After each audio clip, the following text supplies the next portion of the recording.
What's up, people? Waifu Selector again, and today we're gonna have a chat about Wild Hearts, the new Monster Hunter-like game from EA and Omega Force that was recently released. So let's talk about some of what's good about this game, what's not so good, and some indifferent facts. And I'll try not to waste too much of your time, so let's just do this. Now, unfortunately, I'm gonna start on a bit of a negative that I noticed really early on, and that is that this game has pretty long loading times. At least on PS5 it does.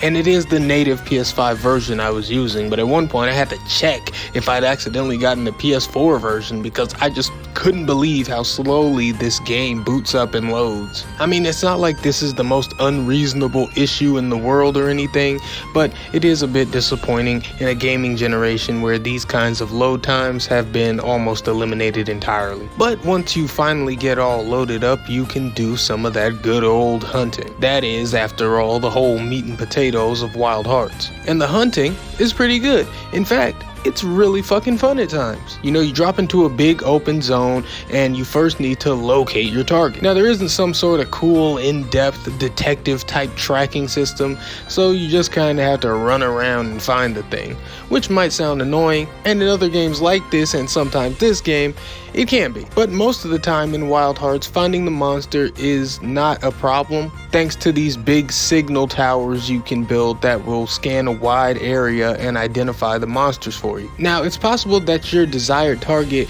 will not be in the immediate vicinity, so you will still have to run around a bit, place a new tower, and hope this time the creature is within the scanning area. But it's not too much of a headache.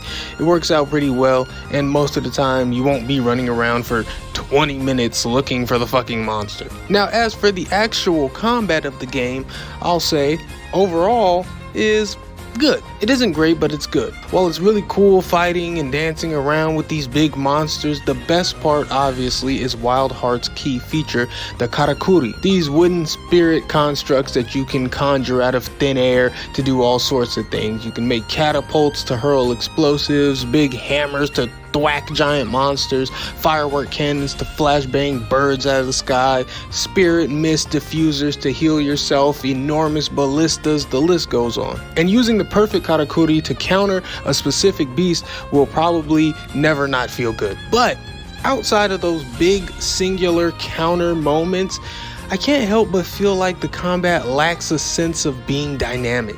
For example, there are several monsters that roam the open zones at any one time. They may even occasionally wander into the same area. And you may be wondering if this leads to an exciting clash of the titans that the player could perhaps attempt to strategically use to their advantage. But it doesn't. No big clashes. At the very most, one monster might push another one over and then the losing one just leaves. But even that doesn't happen most of the time. What does happen is if one monster wanders into an occupied territory, the one who was there first will just go somewhere else. No confrontation, no anything. It's really lame and underwhelming, honestly. Also, when you're fighting monsters, they'll eventually become enraged, where they look a little different and temporarily become more powerful with new and or powered up attacks. The thing is though, there's not really a solid way to knock them out of the enraged state. It just lasts for as long as it does, and you just kind of have to deal with it. It could add an extra layer of strategy if you could skillfully knock them out of their enraged state with the right approach. Maybe you can, I don't know, but I couldn't find a way in my playthrough. Still on the combat layout though, one thing that I did enjoy were the monsters' health pools. The monsters don't seem to have outrageously enormous health pools, but they aren't small either. They're bigger than they are small, I'd say, but not so big that you wonder what you're doing with your life after every hunt. But another thing that isn't so nice is the frequency of attacks that some of these monsters can have.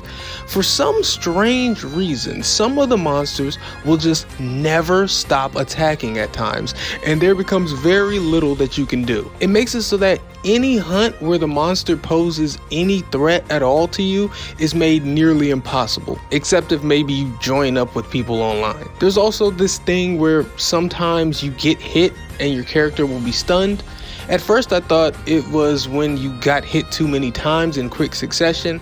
Then I thought it was just from certain big attacks. But then when I got hit once from a very minor attack and my character was stunned, I was just lost. Even right now, I have no idea how the stun works. And when you are stunned, it lasts for a very long time. It's like 10 to 15 seconds of not being able to move at all, or until you get hit by something that'll probably just kill you anyway. It's so weird. However, something I've got to give Wild Hearts credit for though is its abundance of content. I beat the main campaign and a decent amount of side stuff. I certainly didn't do everything, and by the time I saw credits, I was at 25 hours. So I have no doubt that if this is your bag, this is your jam, you can easily spend upwards of 60 to 80 hours in this thing. I mean, there was no shortage of monsters to hunt.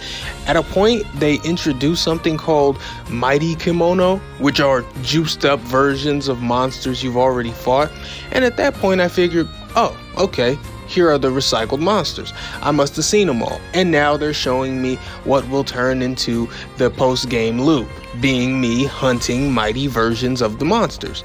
But no, there were quite a few more monsters I had not seen, and another tier of variants beyond the mighty type that would truly serve as the post-game hunt. There's just a lot, and while there is a lot and the game is long, it doesn't feel like this bloated, annoying, lifeless thing. It just feels like there's a lot in the way that they're supposed to be, because this is one of those types of games that aims to bring an endless loop. Now, I do have to report some unfortunate technical issues, or really just one, but it's not small.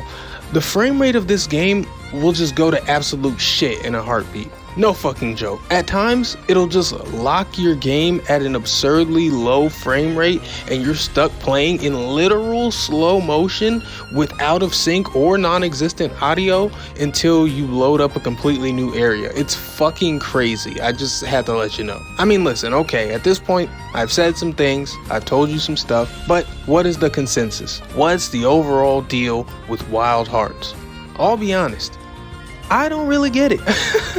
I think it's a good game, but I don't get the passion people have for games of this ilk. I tried Monster Hunter years ago, bounced right off of it, didn't like it, not for me. So here I am trying this style of game again with Wild Hearts. And I can see how this can be enjoyed, but simultaneously, I can see tons of ways to make this better. And yet, I don't think the core audience of the monster hunting genre would want those quote-unquote improvements that seem so obvious to me to offer. So again, cool game, cool idea, definitely not executed as well as it could be, and the overall embracing of that questionable execution I do not understand, but I don't need to each their own. So there you have it.